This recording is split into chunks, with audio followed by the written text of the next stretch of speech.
Fablehaven by Brandon Mull. This is one of my favorites.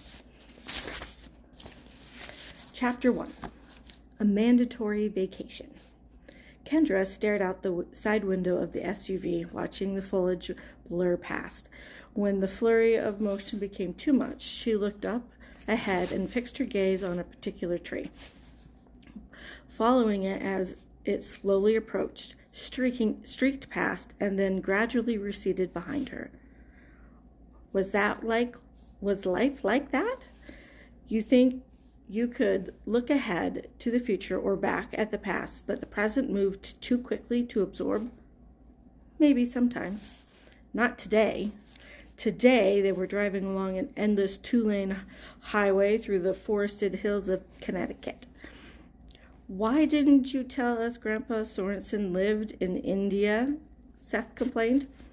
Her brother was 11 and headed into 6th grade.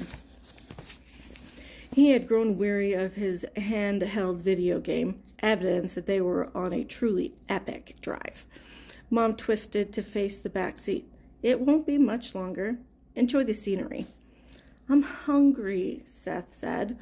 Mom started rummaging through the grocery bag full of snack food. Peanut butter and crackers?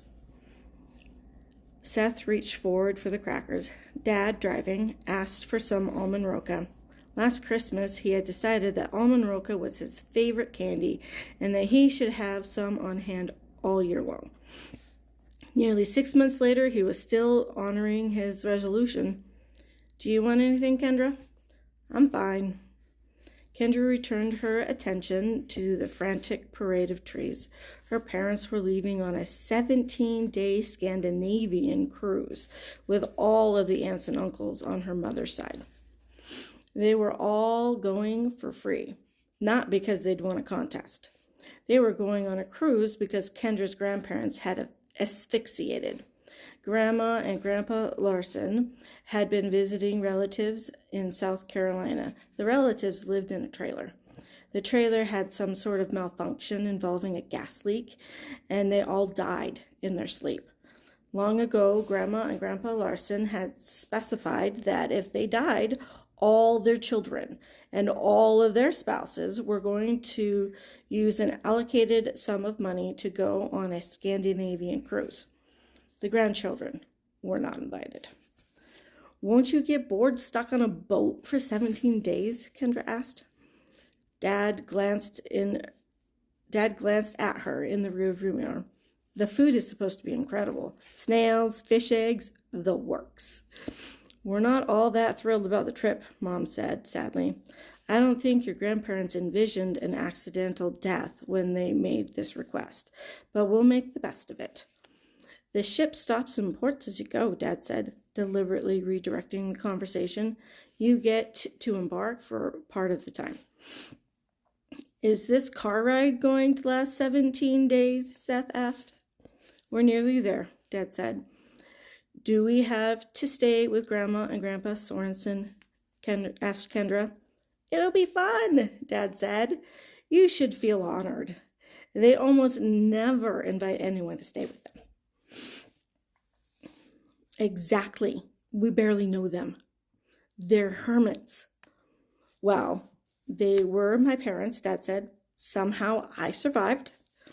The road stopped winding through forested hills, and it passed through a town. They idled at a stoplight, and Kendra stared at an overweight woman gassing her minivan. The front windshield of the minivan was dirty, but the woman seemed to have no intention of washing it. Kendra glanced up front. The windshield of the SUV was filthy, smeared with dead bugs, even though Dad had squeegeed it when they last stopped to refuel. They had driven all the way from Rochester today. Kendra knew that Grandma and Grandpa Sorensen had not invited them to stay. She had overheard when Mom had approached Grandpa Sorensen about letting her kids stay with him. It was at the funeral. The memory of the funeral made Kendra shiver. There was a wake beforehand when Grandma and Grandpa Larson were showcased in matching caskets. Kendra did not like seeing Grandma Larson wearing makeup. What lunatic had decided that when people died, you should hire taxidermists to fix them up for one final look? She would much rather remember them alive than on grotesque display in their Sunday best. The Larsons were the grandparents who had been a part of her life. They had shared many holidays and long visits. Kendra could hardly remember spending time with Grandpa and Grandma Sorensen. They had inherited some estate in Connecticut around the time her parents were married. The Sorensens had never invited them to visit and rarely made the trek out to Rochester. When they came, it was generally one or the other. They had only come together twice. The Sorensens were nice, but their visit had been too infrequent and too brief for real bonding to occur. Kendra knew that Grandma had taught history at some college and that Grandpa had traveled a lot, running a small importing business, and that was about it. Everyone was surprised when Grandpa Sorensen showed up at the funeral. It had been more than 18 months since either of the Sorensens had visited. He had apologized that his wife could not attend because she was feeling ill. There's always seemed to be an excuse. Sometimes Kendra wondered if they were secretly divorced. Towards the end of the week, Kendra overheard Mom cajoling Grandpa Sorensen to watch the kids. They were in the hallway around the corner from the viewing area. Kendra heard them talking before she reached the corner and paused to eavesdrop. Why can't they stay with Marcy? Normally they would, but Marcy is coming on the cruise. Kendra peeked around the corner. Grandpa Sorensen was wearing a brown jacket with patches on the elbows and a bow tie. Where are Marcy's kids going? To her in-laws. What about a babysitter? 2.5 weeks is a long time for a sitter. I remember you mentioned having them over sometime. Yes, I recall. Does it have to be late June? Why not July? The cruise is on a time frame. What's the difference? Things get extra busy around then. I don't know, Kate. I'm out of practice with children. Stan, I don't want to go on this cruise.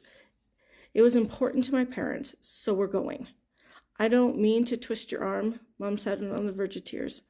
Grandpa Sorensen sighed. I suppose we could find a place to lock them up. Kendra moved away from the hall at that point. She had quietly worried about staying with Grandpa Sorensen ever since. Having left town behind, the SUV climbed a steep grade. Then the road curved around a lake and got lost among the low forested hills. Every so often they passed a mailbox. Sometimes a house was visible through the trees. Sometimes there was only a long driveway. They turned into a narrow road and kept driving. Kendra leaned forward and checked the gas gauge. Dad, you're under a quarter of tank, she said. We're almost there. We'll fill up after we drop you kids off. Can't we come on the cruise? Seth asked. We could hide in the lifeboats. You could sneak us food. You kids will have so much fun with Grandpa and Grandma Sorensen, Mom said. Just you wait. Give it a chance. Here we are, Dad said. They pulled off the road onto a gravel driveway. Kendra could see no sign of the house, only a driveway angling out of sight into the trees. Tires crunching over the gravel, they passed several signs advertising that they were on private property. Other signs warned off trespassers. They came to a low metal gate that hung open but could be shut to prevent access. This is the longest driveway in the world, Seth complained. The farther they advanced, the less conventional the signs became. Private property and no trespassing gave way to beware of 12-gauge and trespassers will be persecuted. These signs are funny, Seth said. More like creepy, Kendra muttered. Around another bend, the driveway reached a tall wrought iron fence topped with fleur-de-lis. The double gate stood open. The fence extended off into the trees, and as far as Kendra could see, it in either direction. Near the fence stood a final sign. Certain death awaits. Is Grandpa Sorensen paranoid? Kendra asked. The signs are a joke, Dad said. He inherited this land. I'm sure the fence came with it. After they passed through the gate, there was no house in sight, just more trees and shrubs. They drove across a small bridge spanning a creek and climbed a shallow slope. There, the trees ended abruptly, bringing the house into view across the vast lawn. The house was big, but not enormous, with lots of gables and even a turret. I've always wanted to have a house with a turret. After the wrought iron gate, Kendra had expected a castle or a mansion, constructed out of dark wood and stone. The house looked old, but in good repair. The grounds were more impressive. A bright flower garden bloomed in the front of the house. Manicured hedges and a fish pond added character to the yard. Behind the house loomed an immense brown barn, at least 5 stories tall, toppled by a weather vane. I love it, Mom said. I wish we were all staying. You've never been here? Kendra asked. No, your father came here a couple of times before we were married. They go the extra mile to discourage visitors, Dad said. Me, Uncle Carl, Aunt Sophie, none of us spent much time here. I don't get it. You kids are lucky. You'll have a blast. If nothing else, you can spend your time playing in the pool. They pulled to a stop outside the garage. The front door opened and Grandpa Sorensen emerged, followed by a tall, lanky man with large ears and a thin, older woman. Mom, Dad, and Seth got out of the car. Kendra sat and watched. Grandpa had been clean-shaven at the funeral, but now he wore a stubbly white beard. He was dressed in faded jeans, work boots, and a flannel shirt. Kendra studied the older woman. She was not Grandma Sorensen. Despite her white hair and hair streaked in with a few black strands, her face had an ageless quality. Her almond eyes were black as coffee, and her features suggested a hint of Asian ancestry. Short and slight stooped, she retained an exotic beauty. Dad and the lanky man opened the back of the SUV and began removing suitcases and a duffel bag. You coming, Kendra? Dad asked. Kendra opened the door and dropped to the gravel. Just place the things inside, Grandpa was telling Dad. Dale will take them up to the bedroom. Where's Mom? Dad asked. Visiting your Aunt Edna. In Missouri? Edna's dying. Kendra had barely ever heard of Aunt Edna, so the news did not mean much. She looked up at the house. She noticed that the windows had bubbly glass, birds' nests clinging under the eaves.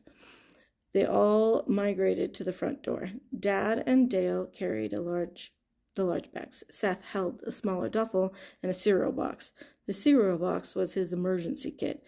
It was full of odds and ends he thought would come in handy for an adventure. Rubber bands, a compass, granola bars, coins, a squirt gun, a magnifying glass, plastic handcuffs, string, and a whistle. This is Lena, our housekeeper, Grandpa said. The older woman nodded and gave a little wave. Dale helps me tend the grounds. Aren't you pretty? Lena said to Kendra. You must be around 14. Lena had a faint accent that Kendra could not place. In October, an iron knocker hung on the front door, a squinting goblin with a ring in its mouth. The thick door had bulky hinges. Kendra entered the house. Glossy wood floored the entry hallway. A wilted arrangement of flowers rested on the low table in the white ceramic vase. A tall brass coat rack stood off to one side beside the black bench, with a high curved back. On the wall hung a painting of a fox hunt. Kendra could see into another room where a huge embroidery throw rug covered most of the wooden floor. Like the house itself, the furnishings were antiquated, but in good repair. The couches and the chairs were mostly of a sort you would expect to see while visiting a historical site. Dale was headed up the stairs and with some of the bags. Lena excused herself and went to another room. Your home is beautiful, Mom gushed. I wish we had time for a tour. Maybe when you get back, Grandpa said. Thanks for letting the kids stay with you, Dad said. Our pleasure. Don't let me keep you. We're on a pretty tight schedule, Dad apologized. You kids be good and do whatever Grandpa Sorensen tells you, Mom said. She hugged Kendra and Seth. Kendra felt tears seeping into her eyes. She fought them back. Have fun on the cruise. We'll be back before you know it, Dad said, putting an arm around Kendra and tousling Seth's hair. Waving, Mom and Dad walked out the door. Kendra went to the doorway and watched them climb into the SUV. Dad honked as they drove off. Kendra fought back tears again, and the SUV vanished into the trees. Mom and Dad were probably laughing, relieved to be off by themselves for the longest vacation of their married lives. She could practically hear the crystal goblets clinking, and here she stood, abandoned. Kendra closed the door. Seth, oblivious as ever, was examining the intricate pieces of a decorative chess set. Grandpa stood in the hallway, watching Seth and looking politely uncomfortable. Leave the chess pieces alone, Kendra said. They look expensive. Oh, he's all right, Grandpa said. By the way he said it, Kendra could tell he was relieved to see Seth setting the pieces down. Shall I show you to your room? They followed Grandpa up the stairs and down the carpeted hall to the foot of a narrow staircase leading up to the white door. Grandpa continued on up the creaking steps. We don't often get guests, especially children, Grandpa said over his shoulder. I think you'll be most comfortable in the attic. He opened the door and they entered after him. Braced for cobwebs and torture devices, Kendra was relieved to find the attic was a cheerful playroom. Spacious, clean, bright. The long room had a pair of beds, shelves crowded with children's books, freestanding wardrobe, tiny dresser, a unicorn rocking horse, multiple toy chests, and a hen in a cage. Seth went straight for the chicken. Cool! He poked his finger through the slender bars, trying to touch the orange gold feathers. Careful, Seth, Kendra warned. He'll be fine, Grandpa said. Goldilocks is more of a house pet than a barnyard hen. Your grandmother usually takes care of her. I figured you kids wouldn't mind filling in while she's gone. You'll need to feed her, clean her cage, and collect her eggs. She lays eggs? Seth looked astonished and delighted. An egg or two a day if you keep her well fed, Grandpa said. He pointed to a white plastic bucket full of kernels near the cage. A scoop in the morning and another in the evening should take care of her. You'll want to change the lining of her cage every couple of days and make sure she has plenty of water. Every morning we give her a tiny bowl of milk. Grandpa winked. That's the secret behind her egg production. Can we ever take her out? The hen had moved close enough for Seth to stroke her feathers with one finger. Just put her back afterwards. Grandpa bent down to put a finger in the cage, and Goldilocks instantly pecked at it. Grandpa withdrew his hand. Never liked me much. Some of these toys look expensive, Kendra said, standing beside an ornate Victorian dollhouse. Toys are meant to be played with, Grandpa said. Do your best to keep them in a decent shape, and that will be good enough. Seth moved from the hen cage to a small piano in the corner of the room. He banged on the keys, and the notes that clanged sounded different from what Kendra would have expected. It was a little harpsichord. Consider this room your space, Grandpa said. Within reason, I'll not bother you to pick things up in here, so long as you treat the rest of the house with respect. Okay, said Kendra. I also have some unfortunate news. We're in the height of tick season. You kids ever heard of Lyme disease? Seth shook his head. I think so, Kendra said. It was originally discovered in the town of Lyme, Connecticut, not too far from here. You catch it from sick bites. The woods are full of ticks this year. What does it do? Seth asked. Grandpa paused for a solemn moment. Starts out as a rash. Before long, it can lead to arthritis, paralysis, and heart failure. Besides, disease or no, you don't want ticks burrowing into your skin and drinking your blood. You try to pull them off, and the head detaches. Hard to get out. That's disgusting, Kendra exclaimed. Grandpa nodded grimly. They're so small you can hardly see them, at least until they fill up on blood. Then they swell to the size of a grape. Anyhow, point is, you kids are not allowed to enter the woods under any circumstances. Stay on the lawn. Break that rule and your outdoor privileges will be revoked. We understand one another? Kendra and Seth nodded. You also need to keep out of the barn. Too many ladders and rusty old pieces of farm equipment. Same rules apply to the barn as apply to the woods. Set foot in there and you'll spend the rest of your stay in this room. Okay, Seth said, crossing the room to where the little easel stood on a paint-splattered tarp. A black canvas rested on the easel. Nope. A blank canvas rested on the easel. Additional blank canvases leaned against the wall nearby, besides shelves stocked with jars of paint. Can I paint? I'm telling you twice. You have the run of this room, Grandpa said. Just try not to destroy it. I have many chores to attend to, so I may not be around much. There should be plenty of toys and hobbies here to keep you busy. What about a TV? Seth asked. No TV, no radio, Grandpa replied. Rules of the house. If you need anything, Lena will never be far. He indicated a purple cord hanging against the wall near one of the beds. Tug the cord if you need her. In fact, Lena will be up with your supper in a few minutes. Won't we eat together? Kendra asked. Some days. Right now I need to visit the East Hayfield. May not be back until late. How much land do you own? Asked Seth. Grandpa smiled. More than my fair share. Let's leave it at that.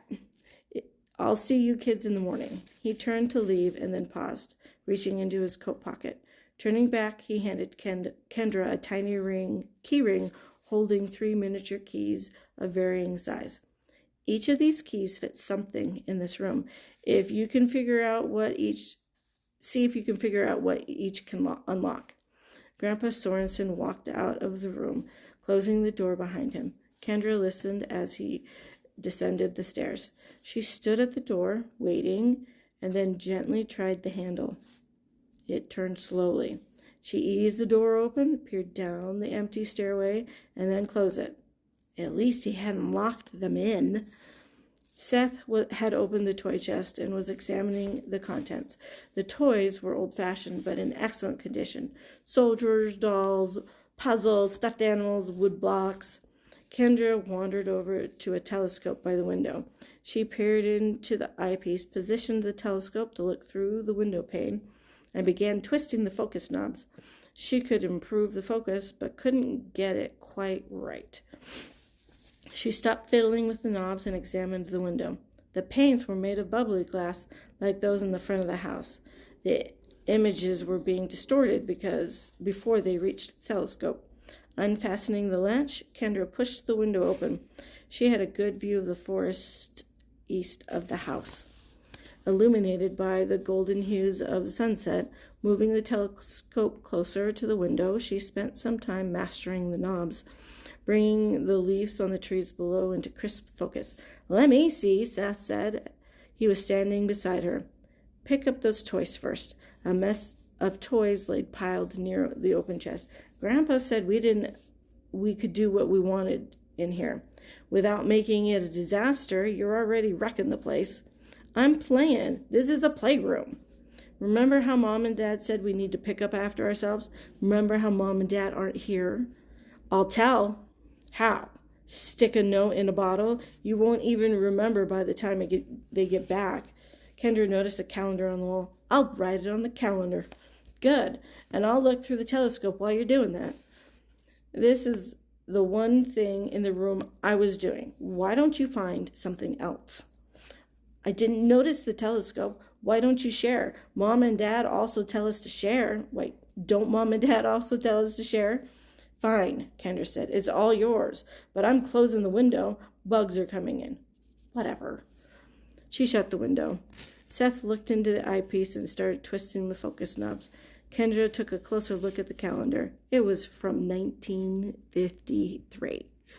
Each month was accompanied by an illustration of a fairyland palace. She turned the calendar to June. Today was June 11th. The days of the week didn't match up, but she could still count down to when her parents would return. They would be back June 28th. This stupid thing won't even focus, Seth complained.